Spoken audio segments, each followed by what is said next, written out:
Hey there, Face Off fans. We are talking about the second to last episode of Face Off ever. Face Off Battle Royale, Season 13, Episode 9, Through the Looking Glass, Part 1. Coming to you now. Stay tuned.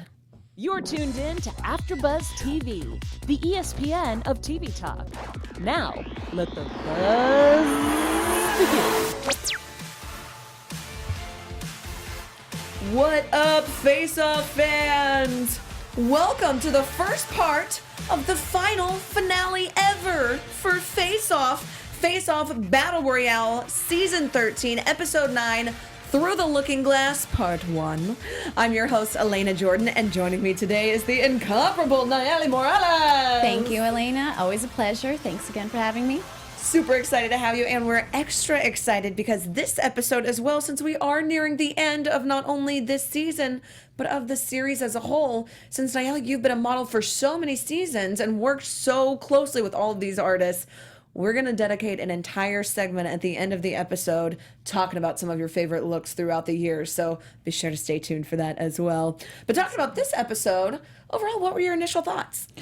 I was super excited. Just the simple theme of it, I was like, oh my God, I cannot wait to see what they create. And there was already so many curveballs and so many dramas. Like, you know how Face Off is as is. So the whole time I was on the edge of my seat. And just seeing the makeup test that they did, I was just like, I can't wait to see the final results because they got something cooking. They got something going. Yes, same. And your heart always cracks when the mold cracks too. Always. So it's like, oh. Yep. Cracked heart, cracked mold. Now, this was a really cool episode because, as you said, it was such a neat theme. They were going Alice in Wonderland, but a unique twist on Alice in Wonderland because since Through the Looking Glass and what Alice found there, Lewis Carroll's original Alice Wonderland book, we've found some lost chapters. And so this is now a fictionalized version of some lost chapters. 3 different books. Each of the finalists will pick. And I loved how cool this setup looked. It was so beautiful. McKenzie looks great as always, too. I know. She's just like her own little Alice. I love it with the blue and everything. Adorable. But then they also are going to create not only 1 but 2 characters, and both of these characters are going to be in a short film directed by John Wynn. John Wynn, who's worked with Stan Lee, who's worked with Robert Kirkland, who wrote Walking Dead and Outcast. He also directed Melissa's Hellhole short film for the finale, season 10, which Walter was on and was a finalist. So kind of a little reunion for them as well. But then another face-off twist. This one was less of a twist because it tends to happen. Yeah. We brought off some of the people who were eliminated and had them voted, or kind of brought on kickball or dodgeball style, like PE, where it's like, all right, everybody pick teams. We get you, we get you, we get you. I always hate when they do that. I don't like it because someone's feelings sometimes someone get gets hurt. picked last. And it's like, the person who got picked last was the one who was most recently here, Mel, so whatever. But talking about the looks themselves, Jordan was the third to choose his model and his book, which I thought was kind of interesting, but whatever. Or not his model, his teammates. His teammates. But he picked Garden Games, which included the characters the Fox and the Grasshopper, and he had Kevin and Mel on his team. I think this is a pretty solid team right here. I love the team that was put together, and especially the Grasshopper. That was my favorite character. I love him. He looks just like straight out of Alice in Wonderland. Totally. I could see him standing right next to Alice. I love it. So even though Mel was picked last, I know he was glad he picked her because she did some good work too. Yeah. Kevin definitely did some great work too, working on that. And the Fox was supposed to be this, as they said in the script, a boyish, overprotective, and soft creature, which I think they really accomplished. If we look at kind of a close-up here on it, I know the judges were not super thrilled, or not really the judges, but John and McKenzie and Michael Westmore, who ended up giving the feedback for this lighting test, felt like the nose of the Fox needed to be extended a little bit more. Yes.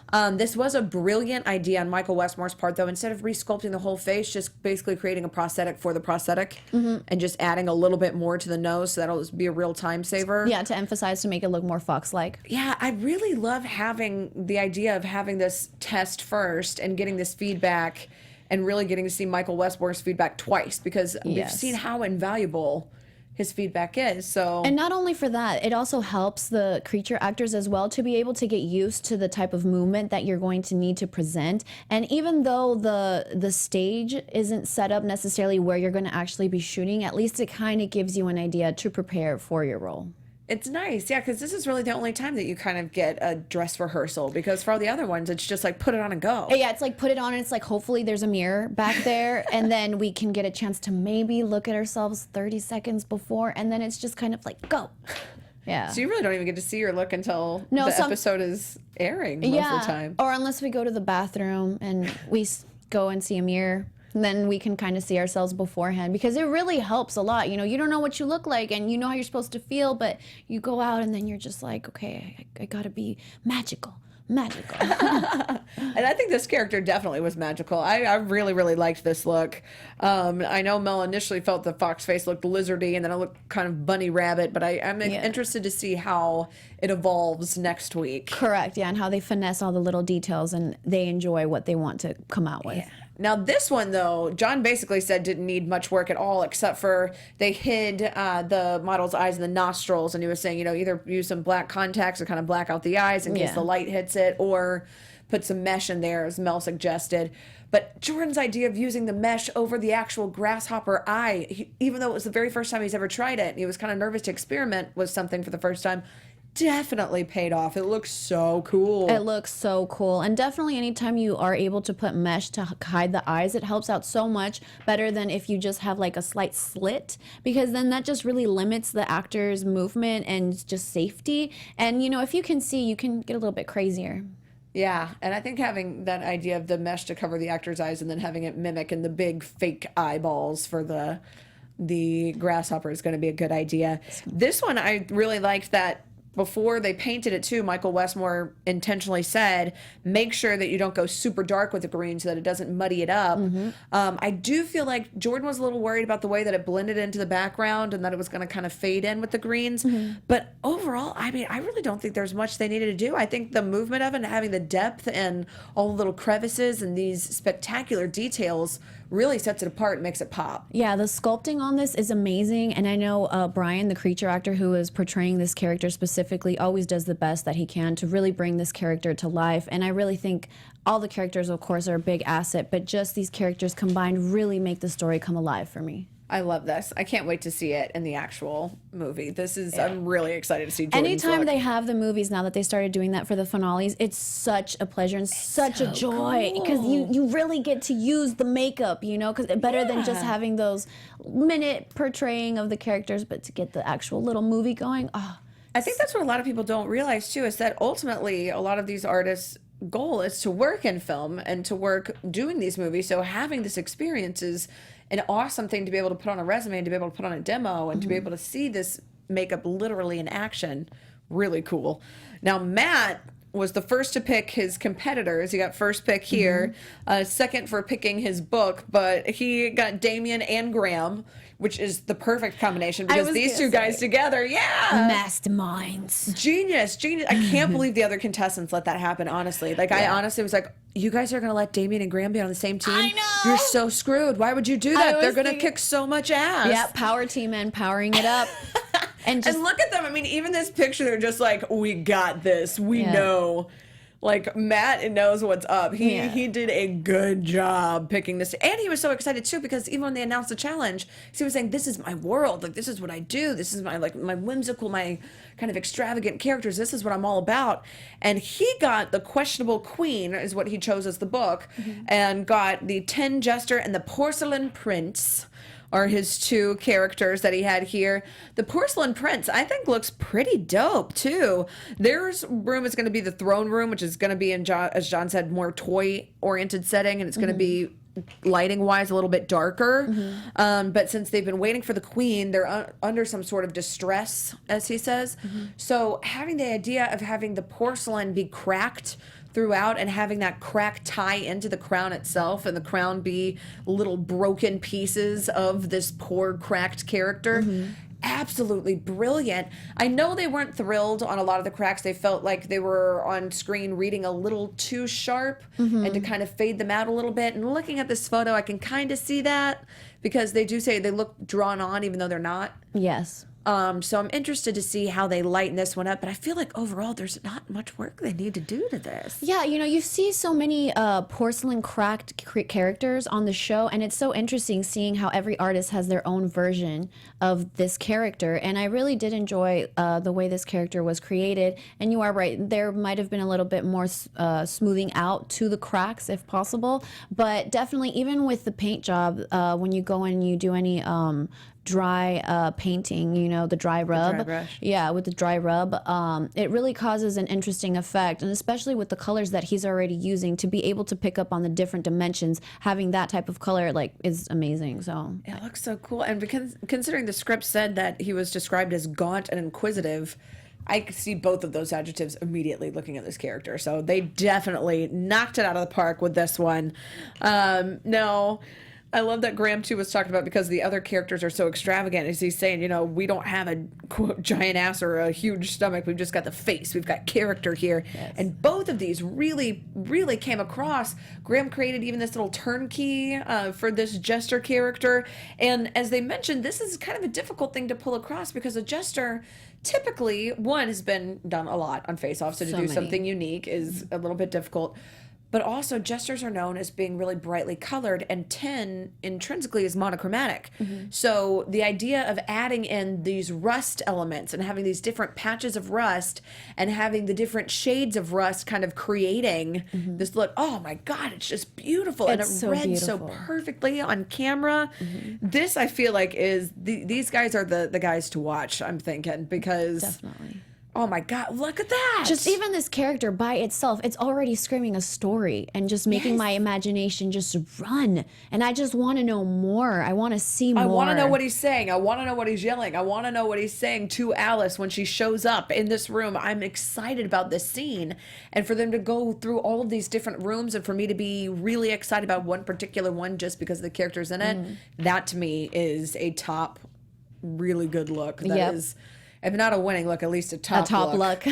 That's absolutely phenomenal. And John was even willing to alter the script for their makeup because it was so good. It's like, okay, well, that's a confidence booster. That's how you know you're on the right path. That's how you know you are doing right. Make mama proud. Yes, I love this one. And they just, I mean, they didn't really have too much to say about this other than, you know, they want to extend it and maybe go into like a chest piece and have arms, but it's all coming together well. But just saying, basically, I love it. Add more. Because you have time to add more? Yeah, that's a great note. That's an amazing note. If you ever have any leftover time to make something even better, that's how you know you're a great artist on Face Off. Because it's not change anything. It's just, I want to see more of this. Want to see more? Put more. Give me more. Snaps, boys, snaps. Now, Walter, unfortunately, he got the first pick for the book, and he chose Tea Time, which gave him the Ginger General and the Lollipop Ballerina. Derek and Yvonne were his team here.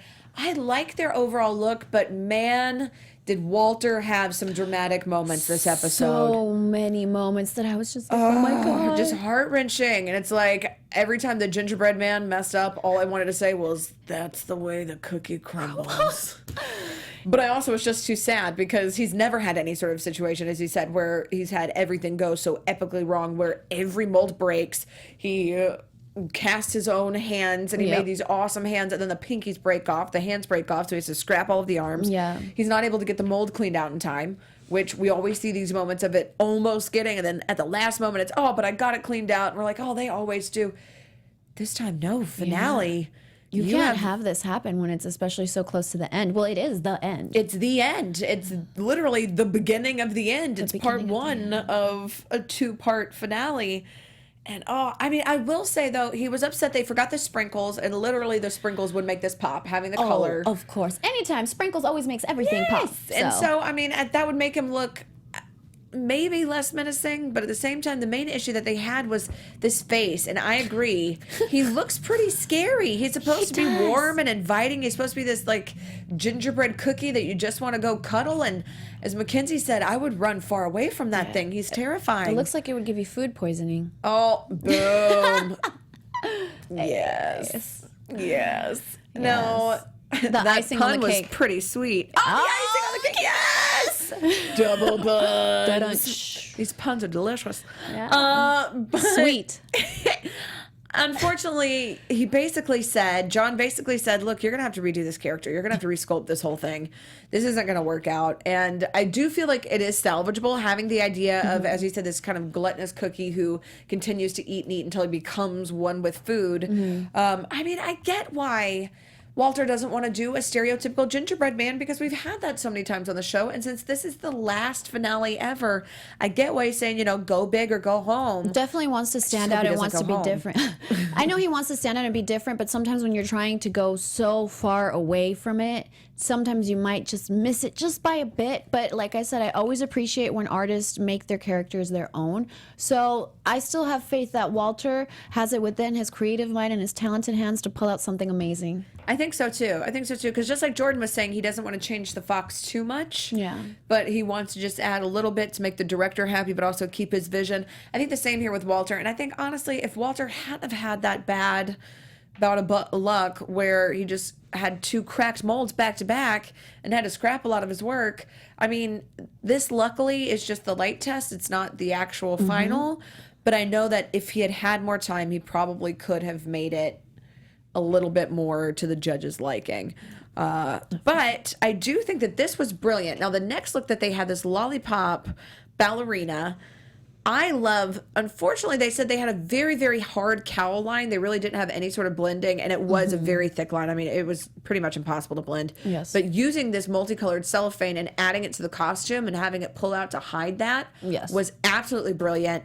Having Yvonne on this team is proven to be very, very lucky, because it's really not what Derek and Walter do. They don't do these sugar pop princess. Exactly. Some artists, type looks. they, sometimes they have a forte in certain areas, and, their whimsical or fantasy or even beauty might not be, something that they're comfortable with. So definitely when you can have a teammate, to come on board that adds that extra element, then the whole picture comes together. And that was pretty much the feedback, was basically add some more beauty aspect to it. Michael Westmore, I think, was a little harsh when he was like, she looks like she has a rash on her head. I don't really see that. But I do understand why they say, maybe give her some big eyelashes, some eye makeup, some beauty makeup. Eyelashes. I'm always big on eyelashes. If you know me on Face Off, I'm all about eyelashes. You can't just go out there without eyelashes. I think that would help a lot, adding a little bit more beauty makeup to it and giving her a more defined lip. I think they're going to take in all of those elements. This one, they didn't say they had to change too much, other than she looked more like the dessert ballerina instead of the lollipop ballerina. Yes. I know that basically they said they were just going to scrap the whole cowl and just redo it. I don't know if that's really necessary. The ice cream cones, Yvonne kind of tried to talk him out of, but Walter wanted kind of that horn-like aspect because that is his aesthetic. Yes. And I think it is smart to add in your own aesthetic. I think it's cool. Her idea of having it instead of 2, having it more crown-like, I think is really smart. Because then it literally would have been like something that has horns. Yeah. It would have read more horn-like than a crown with the 3. Because you wanted it to be kind of creature-like, but I like this better. I do think that the horns do make it look a little dinosaur-esque, Yeah, I could see that as well. I like it, but yeah, I do see why they're saying, make sure it's more lollipop than anything else, because you want to make sure that that's the focus. I was kind of questioning a little bit of the colors of the outfit. I do like the texture that's going on and where they're going with it, but I don't know if I'm too much of a fan of the colors that they're using. It seems a little doll-like to me, the way that it is done. I really like the cellophane, but that's the part that the artists themselves actually added. So I would probably, if I was Walter, request slightly different wardrobe, mostly because the bright pink with the black and the tulle skirt makes it seem a little mismatchy. It does. It's a bit mismatchy, especially just like in the upper torso. Because I love what's going on in the top and then in the bottom, but then I get to the middle and I'm like, where does this I feel like if there was maybe a bright purple with lollipop swirl corset that went over it, so it had more of the lollipop design kind of brought in. If he was able to take kind of lollipop looking things and maybe vacuum form to create some sort of piece that he could then spray underneath and create kind of like a plastic bodice, I don't know if he would have time for that, but that would be something that would really, I think, add and kind of bring in more of the lollipop Hey, element. if Face Off comes back, I think you should go on the show. You just sound like a pro right now. See, you already know what to do in developing your characters. Then I would get in the room and I'd be like, I don't know what any of this is. Everything is going to hurt me. I don't want to hurt myself or you. Yeah. Like, I'll just sit over here. But yeah, I mean, I'm excited to see what they end up doing with this, because ultimately, I mean, these are all amazing looks. They're probably going to change pretty significantly, Walter's especially, next week. So I'm really interested to see what they end up coming up with. But hopefully also, Face Off history. I know. I feel like we're gonna see some face-off history. Also, I just want to let you guys know too, AfterBuzzers, our network produces after shows for nearly all of your favorite TV shows as well. So from dramas, reality TV, like Face Off, sci-fi, like on Sci-Fi, and more. There is no network that works harder to serve television fans, but we need your help. We are asking that you guys please subscribe to one or more of our YouTube channels. By subscribing to our channel, YouTube will suggest content and will be tailor-made for you, and it'll help AfterBuzz continue to grow. And if you're worried about pesky notifications, don't be. They are totally optional. You can turn them off. I personally like them, but if you don't worry about them. You don't have to have them. Just hit that subscribe button now. Go ahead. Please. Yeah, we'll give you a second. Go ahead. Let's just wait. Go hit that button. We'll wait for you. Subscribe for this channel. Also, check out all of our other AfterBuzz YouTube channels as well. We've got tons of great stuff for you guys. And let us know that you did so here in the comments. We will we'll actually shout out to you guys on air for our very final episode next week. For now, thank you guys for being the best fans ever and for helping us be the ESPN of TV talk. Now, I'm excited to talk about this episode. It was awesome talking about this episode with you. Part of why I love talking about these episodes with you is because of how many amazing looks you have done. So let's talk about some of the incredible things that you've done throughout the years for Face Off. Of course. What are we looking at right here? Right here, this is our Circus Freak family happening. We had a special guest from the director of Hills Have Eyes, and this was literally so much fun, and the judges got like the biggest kick out of it, and I used real drool to drool for this character. So if you go back, I remember that when you Yes. have like the drool hanging out and you're like, oh. I couldn't tell because I had a prosthetic lip from my real lip to the fake lip if my drool was getting caught, so I had to make sure to give a little extra drool. So I had to collect it in my mouth and wait for the right moment when they would walk up, and I had to do that twice, because we have when they capture it with the camera, and then for the judges as well, because it's just as important for me to have it be beautifully presented on TV as it is for the judges, and it was so much fun and they loved it. And let's just say by the end of this episode, Wardrobe was like, can you put it in the bag for me, because it was really wet. I like it. So you annoyed the spit out of the wardrobe people? Yeah. Yes. No, you've had a bunch of great looks. Let's check out another one. This is pretty cool. This is the judges all looking at. Yes, this was actually my first full prosthetic that I wore starting my season 6. This was the first real prosthetic that I completely wore with full face, cowl, body paint, because I had only done a foundation challenge prior to this. So this is my second episode, first full prosthetic on Face Off. That's awesome. Yeah, it was great. Yeah. So, and the funny thing about this, the wardrobe, they gave me this amazing dress, but unfortunately it didn't really fit, but it didn't matter. We still made it work. Nice. Yes. Working around it. Working around. Oh, yes. Oh, man. I remember this one, the cracked doll challenge. Yeah, speaking of cracked dolls. Yeah, see, exactly. you know all about the porcelain. You can definitely weigh on a porcelain prince, because you were, I still can't even look at it because it looks nothing like you. Like, it's so, This character specifically, everyone mentioned that this character changed my features so drastically that other than my eyes, you really cannot tell who I am. And Darla, she did this with her time execution was amazing, that she ended up having more time left over to be able to really finesse. And this was the first time I learned about dry brushing and painting with it. So, and I was like, oh wow, that's so cool. And of course, Don Mancini being the guest judge was a dream come true for me, because I love Chucky and I grew up with Chucky. So, and I found out like moments before I hit the stage, and I was like, oh my God, I will breathe, I will eat, I will go to the bathroom like this doll. I am this doll. And sure enough, he did say, I could be a Chucky's girlfriend. Hey, look out, Jennifer Tilly. Hey. Well, we've always said that about Nayeli, that you're a doll. Oh, thanks, Elena. You're so sweet. Oh my gosh, yeah. This was another one of my favorite looks because obviously I'm very tiny. I think like I have a body of a 12-year-old. So with this, I finally got the hips that I've always wanted, and we got a chance to wear a fat suit. So it was just this day was so much fun for not only me but all of the rest of the creature actors on board. And as you know, when we get transferred from location to go shoot on stage, they take us in a party bus, and this party bus sometimes has a stripper pole. So if you actually go on my Instagram page, you can actually see some of that footage of us having fun in this fat suit on a stripper pole. Oh my God, that's amazing. Rated PG-13. And that's no bull. You've been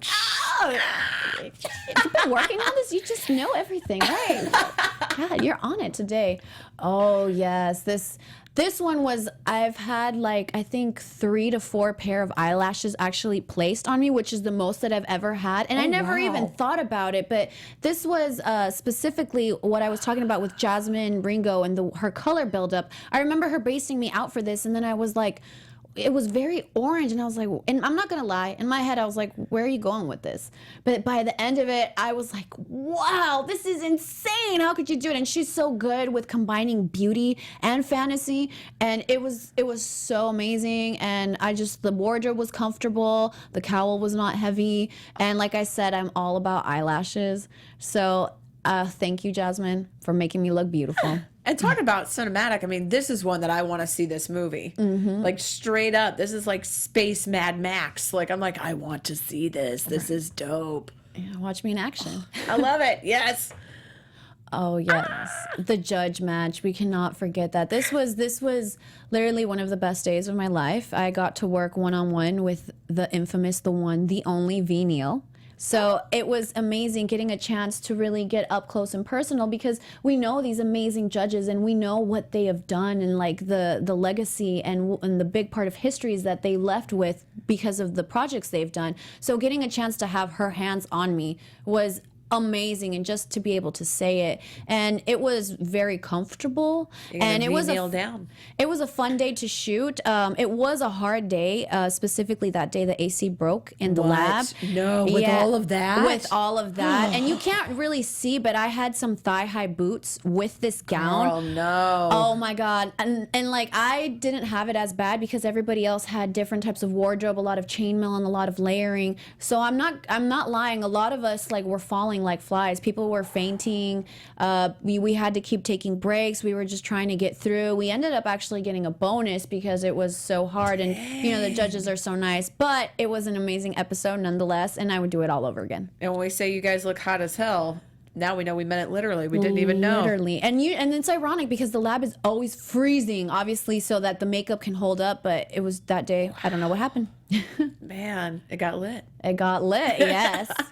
This one, I remember this was the first time I met Doug Jones, and we actually got the honor. Doug. He is so sweet. We've had him on the show before too, for the American Gangster episode. Oh, that's so awesome. He is so sweet, such a genuine person, and really such a role model to really look up to, and everything that he's done and is doing is really a good example, and one of my role models, like I said. And just being able to collaborate and really be able to have him enjoy my ideas and get his advice just really lets me know I'm on the right path.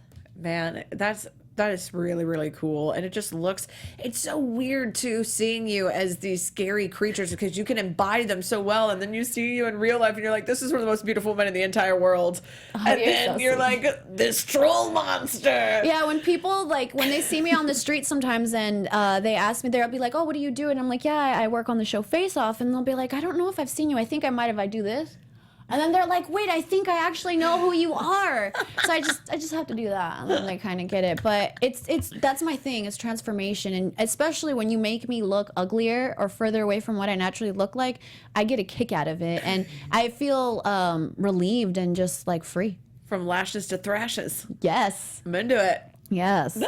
Also, if anybody wants to watch that Doug Jones episode too, that is, I think, our most popular episode to date. I think it has a 250,000 views at this point. Oh, congratulations. Yeah, so Shout out, Doug. You're awesome. Shout out, Doug. Dougie. Oh my gosh. Now this, Kelly, this is one of this, I think to date is the one that I think of the most. This is one of my all-time favorite looks, and your delivery of this was one of the coolest moments ever on Face Off ever. I'm not gonna lie, I was actually really licking an actual scalpel. What? I really was. That was real? That was real. That was real. That's terrifying. I know, but I kind of had to cheat it because obviously I didn't want to cut my tongue, so I flipped it around. But I just really wanted to emphasize like this because I was a person who was, I had an infatuation with cutting myself. So of course, even to this day, the crew members still tell me when I came back to work next week, they were like, I had nightmares about that. This is one of the creepiest characters ever, but she's still beautiful because it's you. That's what's insane. Like the wardrobe and the look and all of this together with the wig. This is hands down one of the looks that has resonated with me more than any other. I feel like this is the first time on Face Off that I drooled in a sense, or started playing with my tongue and doing a lot of stuff like that. Well, with all the pain, it just looked like blood pouring down, like just the It just worked so perfect, and I had no idea it was a real scalpel though. Yeah, you are brave. Yeah, I know. And once you're in the moment and the energy and everything, you just got to play it safe at the same time. I was told not to and to be careful, but me, as long as I don't get hurt, as long as there's an amazing look, I will do what is necessary to portray that character and to bring it to life. So I'm fully committed. Once you turn me, I'm your baby. I am being born. I will live forever and on. And then through the afterlife, clearly terrifying. Yes. This one, though, one of the sweetest. I just want a doll of this. It was so cute. And this episode really is close to my heart just because I love children. I believe children are our future and our present. Definitely they are what we rely on to have a better world. And so getting a chance to provide for the children to come up with their own concept and to bring it to life, I thought it was so beautiful. And the funny thing about this skirt that I was wearing, once they applied it, I was not able to sit down for like the whole remainder of the shoot. Oh my gosh. But, on top of it, even when we would go on breaks, the children would be near us. I didn't want to break character because you don't want to do that to a kid. You're their dream. So I remember having to slightly kick up my foot to create a little flapping motion.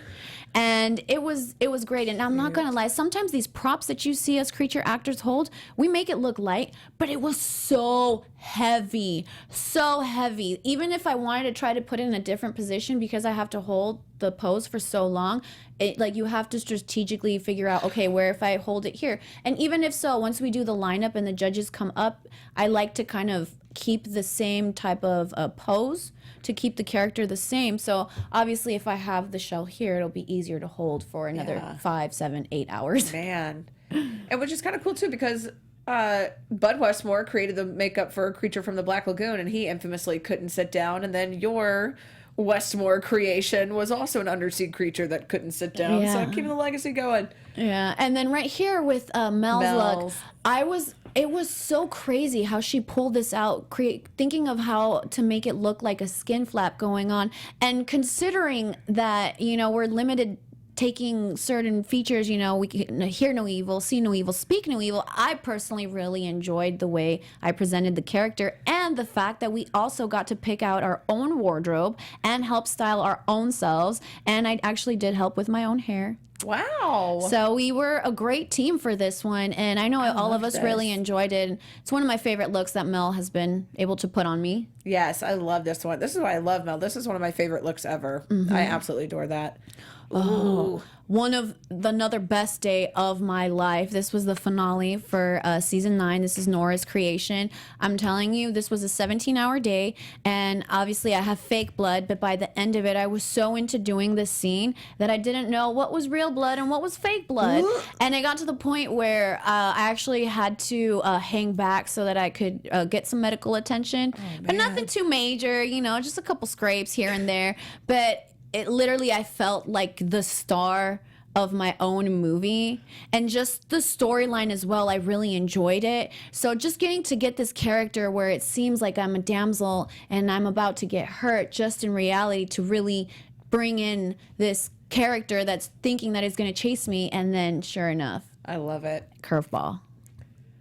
And then we had I love this look too. Oh yes, this was Sasha's look. You know what's really ironic about it? I remember love Sasha. She's so sweet. Yeah, she's so sweet, and the characters she always creates are so unique to her, and so like this is obviously a Sasha look. So like you can look at it and tell. This was the first time that they ever applied this type of cowl and left my face as free as they ever did, and thank you, Sasha, because after this is when they really started to use more of my face and leave more open, put less prosthetic on me, which sometimes you don't need to layer so much prosthetic and hide the character or hide the creature actor, if not use the creature actor's traits to bring it out within, and then you come up with this. And she actually wanted to go home. She wanted to quit. She didn't even want this character to come out. She's like, I have nothing. All I have is this cowl. And they actually spoke to her and they were like, no, you got this, you got this. And then sure enough, she did it and she won. I remember that she was so upset, and I think it was brilliant. It was so smart. I actually still have that little jewel. Oh, do you? Yeah. Aww. I do. The crown jewel of Face Off. Yes. It's a good times. Oh, yes. This was another finale that we had, another 17-hour day. This was shot at Universal Studios. And it was so cute because we actually had a live audience be able to walk up. And anytime there's an audience, it's so great to interact with them, just to hear the feedback and the comments. And children are so cute. I remember this girl, she called me Beyonce. And like, because I had the hair going with the fan. The musical and the, Yes, and that little flute that I had that was slightly broken, so I could only play 3 notes. I'm going to tell you, my castmates were like, Nayeli, can you just please stop for right now? Because I just kept going, do, do, do, do. I just thought this look was so brilliant, and having the kind of flute recreated on the chest piece. I just thought this is one of the more beautiful looks that I've seen as well. Definitely. And the one thing that was a little bit difficult about this look was I was actually glued into the shoes. So my shoes had like fur pants, and all that had to be glued into it. So they were kind of like the Lady Gaga really high angular ones. So it made it look more like hooves. It looked amazing, and you know me, I want to make this character come alive, so I kept galloping, and I'm not gonna lie, there was like 3 times that I almost sprained my ankle, but it looked amazing. That's what counts, right? At least you didn't play yourself. Yeah. Sorry, flute person joke. Oh, talking back to Walter right here, this is when I knew Walter's sculpting skills. I was like, yo, this is so dope. This is bad ass. This just looks like Buffy the Vampire Slayer updated. So now that they're doing an update, I'm like, call Walter. Just put this exact look on the show. Put this exact look with the exact same creature actress. Hey. And, you know, we will make a movie out of it. I love it. So much fun. And then I think we had a couple other looks. Oh, yeah. Back to Yvonne. See, we're just going through the team right now.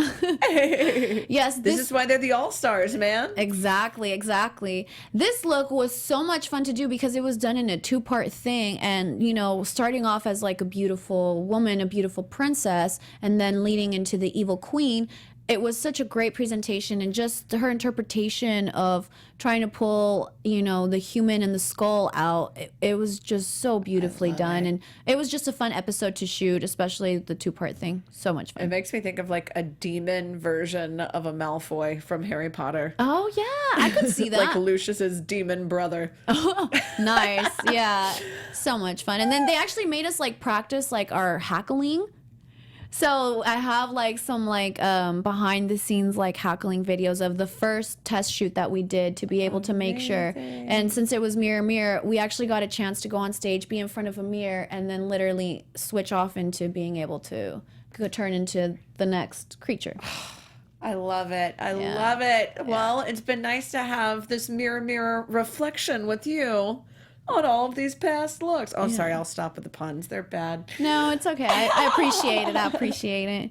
So. No, I know, too, that you have been working with some amazing, I mean, you've been doing amazing work, too. You've been working with the artists, working on a new movie, working on all this stuff. And then, of course, your outfit is super lit. Oh, thank you. Yes, this is actually my friend's clothing brand called Roro.rave.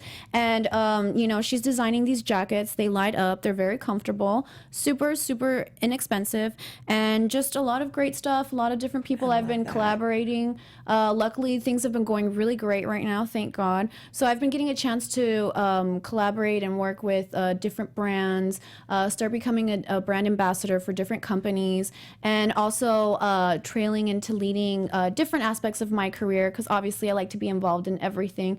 So I'm just trying to find different ways of connecting different networks, different people. So there's so much more to come, so definitely stay tuned.